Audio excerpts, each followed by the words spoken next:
ഞാനിപ്പോൾ നിൽക്കുന്നത് മേരി മജോറയുടെ ബസിലിക്കയിലാണ്. ഇന്ന് പ്രഭാതത്തിൽ ഏകദേശം ഒരു 5:30 മണിയോടുകൂടി തന്നെ ബസിലിക്കയുടെ മുമ്പിൽ വലിയ ക്യൂ ആണ് ബസിലിക്കയുടെ അകത്ത് കയറി പ്രാർത്ഥിക്കുവാനായിട്ട്. ഏതായിരുന്നാലും ഇന്ന് പ്രഭാതത്തിൽ എനിക്ക് ബസിലിക്കയുടെ അകത്ത് ബലിയർപ്പിക്കേണ്ടതായിട്ടുള്ളതുകൊണ്ട് ഞാനും രാവിലെ തന്നെ വന്നു. വലിയ ക്യൂ ആയതുകൊണ്ട് അകത്തേക്ക് പ്രവേശിക്കാനായിട്ട് ബുദ്ധിമുട്ടുണ്ടായിരുന്നു. എങ്കിലും പുരോഹിതനായതുകൊണ്ടും പരിശുദ്ധ അമ്മയുടെ ഇടപെടൽ മൂലവും എത്രയും പെട്ടെന്ന് ദേവാലയത്തിൽ കയറുവാനും ഫ്രാൻസിസ് മാർപ്പാപ്പയെ അടക്കിയിരിക്കുന്ന സ്ഥലത്ത് വന്ന് പ്രാർത്ഥിക്കുവാനും പരിശുദ്ധ അമ്മ അവസരം തന്നു. തീർച്ചയായും ഫ്രാൻസിസ് മാർപ്പാപ്പയെ കബറടക്കിയിരിക്കുന്ന സ്ഥലത്ത് കണ്ട ഒരു കാഴ്ച അത് തീർച്ചയായും വലിയ ഒരു പ്രചോദനാത്മകമായ ഒരു കാഴ്ചയാണ്.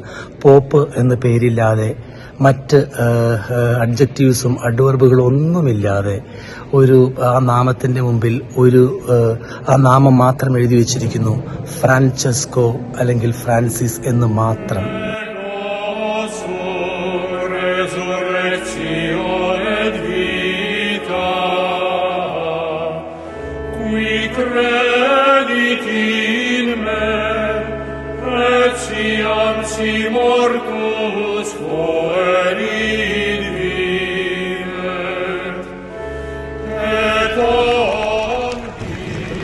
ഇതാ വലിയ ജനക്കൂട്ടം തന്നെ ഇവിടേക്ക് ഒഴുകിയെത്തിക്കൊണ്ടിരിക്കുകയാണ്.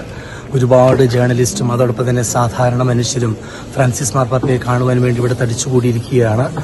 ഫ്രാൻസിസ് മാർപ്പാപ്പയുടെ മാധ്യസ്ഥം തേടി നമുക്ക് പ്രാർത്ഥന ആരംഭിക്കാം. ദൈവത്തിന് നന്ദി പറയാം. എല്ലാ ലോകത്തിലെ സർവ്വഭാഗങ്ങളിലും ഫ്രാൻസിസ് മാർപ്പാപ്പയുടെ വലിയ ആഗ്രഹപ്രകാരം സമാധാനം സ്ഥാപിക്കപ്പെടുവാൻ വേണ്ടി കൂടി നമുക്ക് പ്രാർത്ഥിക്കാം. ഞാൻ നിൽക്കുന്നതിന്റെ തൊട്ടു പുറകിലാണ് ഫ്രാൻസിസ് മാർപ്പാപ്പയെ അടക്കിയിരിക്കുന്നത്. ആ പ്രകാശം കാണുന്ന ഭാഗത്ത് ഒരു കുരിശ് വെച്ചിരിക്കുന്നു. അതിന്റെ താഴെയാണ് ഫ്രാൻസിസ് മാർപ്പാപ്പയെ അടക്കം ചെയ്തിരിക്കുന്ന ആ സ്ലാബിൽ ഫ്രാൻചെസ്കോ അല്ലെങ്കിൽ ഫ്രാൻസിസ്കൂസ് എന്ന് എഴുതി വെച്ചിരിക്കുന്നത്. ഈ മാർബിളിന് ഒരു പ്രത്യേകതയുണ്ട്. ഈ മാർബിൾ കൊണ്ടുവന്നിരിക്കുന്നത് ഫ്രാൻസിസ് മാർപ്പാപ്പയുടെ നാട്ടിൽ നിന്നുമാണ് എന്നാണ് അറിയാൻ സാധിച്ചിരിക്കുന്നത്. ഏതായിരുന്നാലും ദൈവജനം ഇവിടേക്ക് ഒഴുകിയെത്തിക്കൊണ്ടിരിക്കുന്നു. അല്പസമയത്തിനുള്ളിൽ നമുക്ക് ദിവ്യബലി ആരംഭിക്കുന്നതാണ്. ദൈവത്തിന് നന്ദി പറയുകയാണ്. ഏതായിരുന്നാലും ഫ്രാൻസിസ് മാർപ്പാപ്പയുടെ നമുക്ക് ലഭിച്ച ദൈവാനുഗ്രഹങ്ങൾക്കും ആത്മീയമായ ജ്ഞാനങ്ങൾക്കും വളർച്ചയ്ക്കും എല്ലാത്തിനും നമുക്ക് നന്ദി പറയാം. തിരുസഭയെ ഏറെ കാലഘട്ടം നയിച്ച ഒരു വ്യക്തിയാണല്ലോ.